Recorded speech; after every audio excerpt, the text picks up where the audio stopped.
There is a young man standing at the edge of a dark, dirty ice factory in Thailand. The air is thick with heat and the smell of sweat.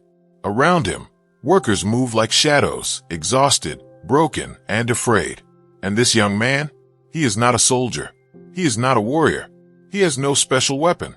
He is just a man named Chung, a simple worker who came to find his missing cousin.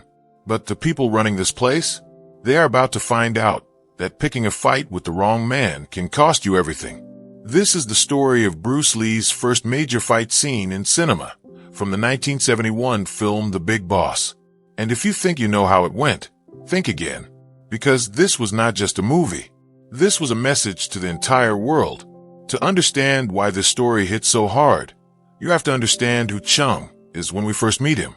He is a young man from the countryside of China who has just arrived in Thailand to live with his cousins and work at a local ice factory. From the very beginning, it is clear that Chung is not like most guys. He is quiet. He keeps to himself. He wears a small jade pendant around his neck, a gift from his mother, and it represents a personal promise he made before leaving home. A promise to stay out of trouble. No fighting, no matter what. And Chung means it. He really tries. The factory is run by a man known as the boss, Xiao Mi. On the surface, he seems like a successful businessman. He runs a legitimate ice operation. He pays his workers. He smiles at the right moments. But underneath all of that, something dark is going on inside those factory walls. The ice blocks are hiding something, and it is not the kind of thing you want to find out about. Cheng's cousins begin asking questions. They start poking around, and one by one, they start disappearing. Nobody wants to say it out loud. Nobody wants to believe it. But Chung can feel it. Something is very, very wrong in this place. And the people responsible? They are counting on everyone being too scared or too powerless to do anything about it. They have no idea what they have just gotten themselves into. The hardest part of Cheng's story is not the fighting. It is the waiting. For most of the film, Chung does exactly what he promised his mother. He keeps his head down. He works. He watches his cousins disappear one by one, and he does nothing. Not because he is a coward, but because he is trying so hard to be the better man. He is trying to keep his promise, but the world around him does not respect that promise. The factory workers are living in fear. The boss uses his power and his money to keep everyone silent. Workers who ask too many questions end up missing. Anyone who tries to stand up gets crushed.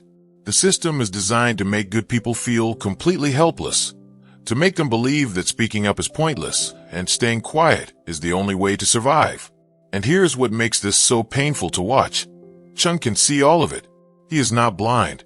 He knows what is happening. He knows his cousins are gone. He knows the boss is dangerous. He knows people are suffering, but he keeps holding back, kept in place by a single jade pendant and a promise made to someone he loves. This is the part of the story that every person over 45 understands deeply, because most of us have been there, standing at the edge of injustice, watching wrong things happen, and asking ourselves, is this the moment I speak up, or do I keep my head down? Chung keeps his head down, until the pendant breaks, and when that happens, when that small piece of jade falls to the ground, it is like a dam finally giving way. Everything Chung has been holding inside, every moment of grief, every drop of quiet rage, every time he stayed silent while good people were destroyed, all of it comes flooding out, and the boss's men are standing right in front of him. What happens next is one of the most electric moments in the history of film. Chung does not just fight. He becomes something else entirely. The quiet, restrained worker disappears, and in his place stands a man who has reached his absolute limit. His eyes change. His body changes. And the men around him instantly realize they have made a catastrophic mistake. The fight scenes in The Big Boss were unlike anything audiences had ever seen before. Bruce Lee was not just an actor performing choreographed moves. He was moving in a way that felt completely real, fast, sharp, explosive, and terrifyingly precise.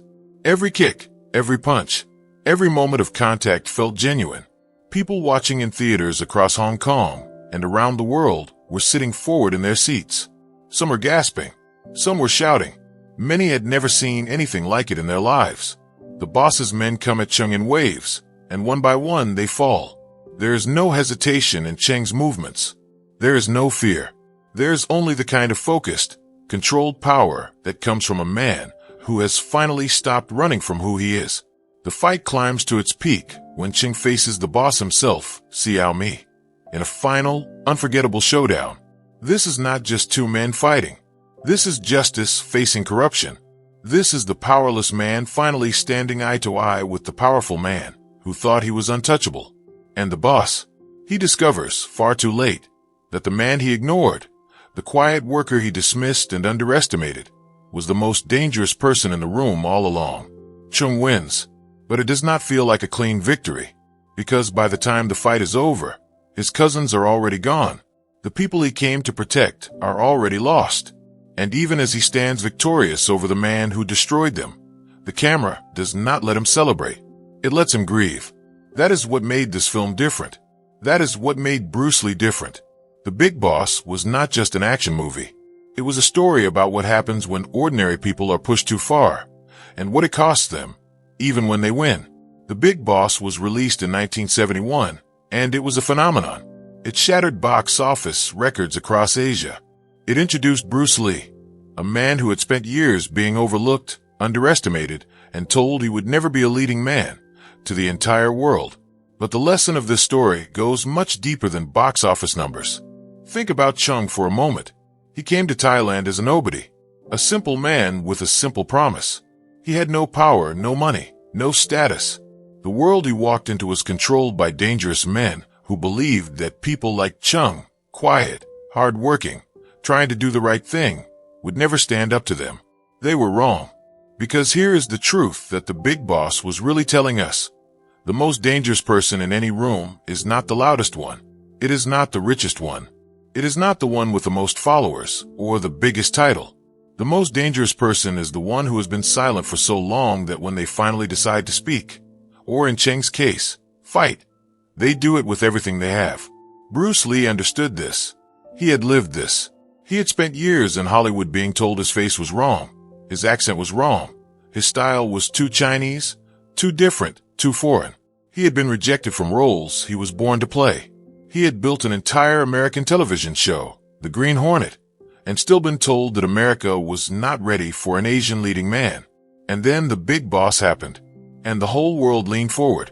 There's also something important in the way Cheng carries his grief at the end of the film. He wins the fight. He defeats the boss. Justice, in a way, is served. But he does not dance on the grave of his enemy. He stands in the wreckage of everything he lost. And the look on his face tells you something real. That sometimes doing the right thing is also the most painful thing. That justice is not always clean. That winning can still hurt. That is a lesson worth sitting with. Because life is full of moments where we are tempted to stay quiet, where keeping the peace feels easier than speaking the truth, where we convince ourselves that putting up with injustice is just practical. And sometimes it is. Sometimes patience is wisdom. Cheng himself knew this. He held back for a long time, and he was right to try. But there are also moments when the pendant breaks, when staying silent is no longer a virtue, it is surrender. And in those moments, the question is not whether you have the strength to act. The question is whether you will let yourself use it. Bruce Lee, through the character of Cheng, gave an entire generation permission to stop apologizing for who they were, to stop shrinking, to stop waiting for someone else to fix the injustice in front of them. The Big Boss was not just a movie. It was a beginning. It was a man standing up in front of the whole world and saying, clearly, powerfully, with every kick and every punch, I am here. I always was. You just were not paying attention. Now you are. If this story moved you the way it moved us, do not forget to like this video and subscribe so you never miss a story like this one. Because we're just getting started.